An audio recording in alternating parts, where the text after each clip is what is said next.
Oi, gente, tudo bem? Bom, na aula de hoje nós falaremos a respeito do capítulo 14, né, que está nosso primeiro capítulo referente ao livro 4, né, o nosso último livro aí desse ano. Então, para começar a falar um pouquinho a respeito da atmosfera, né, primeiro a gente precisa definir o que é a atmosfera. A atmosfera vai ser a camada de gases que envolve alguns corpos celestes presentes em diversos planetas do sistema solar e até em alguns satélites. Então, é essa camada de gás, né, onde nós estamos, né, tudo que vem acima da Terra, né, nesse caso a gente considera como atmosfera. Sua composição e espessura são variáveis, isso vai depender do planeta, do satélite, enfim. A atmosfera primitiva da Terra, ela tinha uma composição bem diferente da atual. Então, o que a gente tem de composição hoje? Tem uma boa parte de nitrogênio e, obviamente, o oxigênio, 21% de oxigênio que a gente respira, né, que nós precisamos para a nossa sobrevivência. Só que a atmosfera na Terra primitiva ela era totalmente diferente, né? Nela, né, tinha substâncias como o caso da amônia, vapor de água, gás carbônico, metano e hidrogênio. Condições essas que não eram suficientes para a sobrevivência de nenhum ser vivo, tá? Bom, o oxigênio, nessa época, né, ele estava em baixa concentração e não tinha gás ozônio. O gás ozônio, gente, ele é um derivado do elemento químico oxigênio, tá? Então, o oxigênio que a gente respira é o O2 e o gás ozônio é o O3.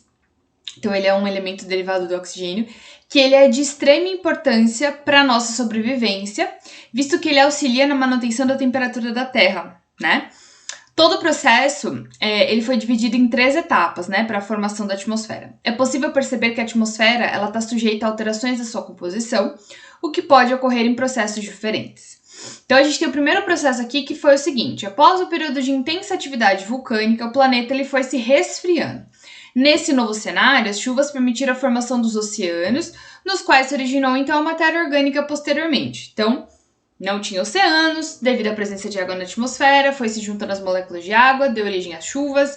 As chuvas originaram os oceanos e a partir de então foi possível dar início à formação das primeiras moléculas orgânicas.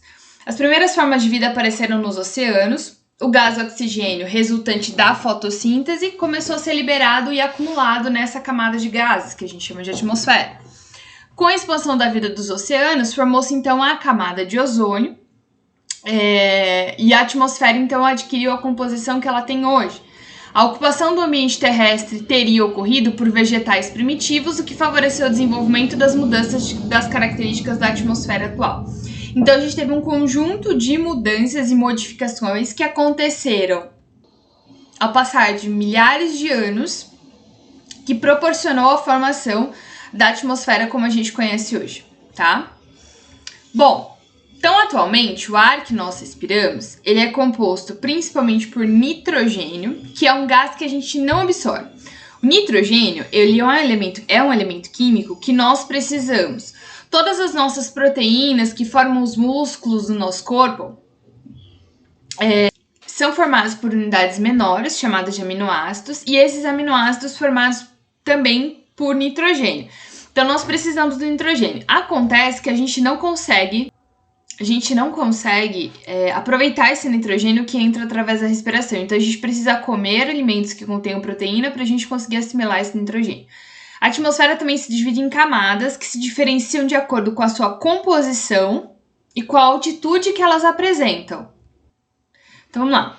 Composição da atmosfera básica, né? A gente tem 78% de nitrogênio, 21% de oxigênio e outros gases que estão dissolvidos, né? Então, nós temos aqui, ó, todas as camadas, deixa eu aumentar aqui a imagem, todas as camadas da atmosfera.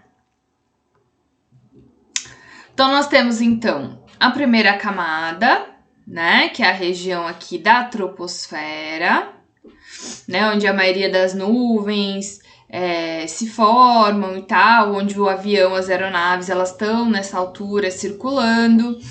Depois nós temos a estratosfera, onde está a camada de ozônio que protege a gente contra os raios ultravioletas do Sol. Depois a gente tem a mesosfera, né, que é a região onde estão, por exemplo, balões climáticos para medição de fatores que influenciam a temperatura. A gente tem, então, a termosfera, né? Então, as auroras aparecem acima dos polos na atmosfera superior. E a gente tem a exosfera, que é a camada mais externa, onde estão os satélites. E aí, aproveitando esse contexto da atmosfera, a gente tem que falar um pouquinho sobre a importância do efeito estufa. Já falei para vocês que o efeito estufa ele não é um problema, tá? O efeito estufa é o que mantém a temperatura na Terra, né? Então, a atmosfera é um dos fatores essenciais para a vida do planeta e, além da composição adequada, essa camada possibilita, né, a manutenção da vida e da temperatura do planeta, que é o efeito estufa. O que acontece? Os raios solares são absorvidos, partes são jogados de volta para a atmosfera, aquece a Terra. No período da noite, né, onde nós estamos através da rotação da Terra, de costas para o Sol, essa absorção diária durante o dia, né, que acontece, que permite, então, que a noite também mantenha uma temperatura linear, ela não abaixe demais, tá? Então, é graças ao efeito estufa. Por meio do efeito estufa, a superfície da Terra consegue absorver o calor necessário à vida do planeta e refletir parte dos raios solares de volta para a atmosfera, que funciona como uma cúpula, e isso impede, então, mudanças bruscas na temperatura durante o dia e durante a noite. Então, primeiro a radiação atravessa a atmosfera, né? Aquecendo ela, parte é absorvida, pequena parte é refletida pela Terra de volta para a atmosfera e para o espaço, e parte da radiação refletida não regressa ao espaço, pois é refletida de novo e absorvida novamente pelas camadas de gases que envolvem o planeta. Bom, as variações na temperatura terrestre, então assim, o que a gente sabe, né? A questão do aquecimento global. O aquecimento global ele é uma consequência do acúmulo de gases em excesso nessa atmosfera que a gente está falando. Acontece que o processo de aquecimento da Terra é um processo necessário para a nossa sobrevivência. O que não pode acontecer é isso ser em grandes quantidades, né? Ou seja, isso se agravar de uma forma muito acentuada. Então, variação climática na temperatura da Terra é um fator normal. Ao longo da história, a gente viu vários períodos como eras glaciais, temperaturas muito baixas e a Terra coberta de gelo. Em outras fases, como na interglacial, a temperatura aumenta, a camada de gelo diminui até o nível do mar. Para saber como essas alterações acontecem, né, os cientistas usam o que a gente chama então de indicadores climáticos, né? Então, durante bilhões de anos desde a origem da Terra, a gente teve então vários momentos de altas temperaturas gerando aquecimento do planeta, e dois períodos aqui são destacados, né? O efeito estufa do Cretáceo e o máximo térmico do Paleoceno e Eoceno, que foram épocas aqui onde a gente teve um aumento grande da temperatura, tá, da Terra de uma forma geral. O primeiro ocorreu quando os dinossauros estavam na Terra, né, sendo causado então por erupções vulcânicas que liberam gases de efeito estufa, como o caso do gás carbônico e o metano. O tempo de aquecimento pode ter durado milhões de anos, e devido a isso, as reações químicas dos oceanos, como aquelas realizadas pelos seres fotossintetizantes, permitiram então a absorção de gás carbônico, tá? Então foi início do processo aí da formação dos primeiros seres fotossintetizantes.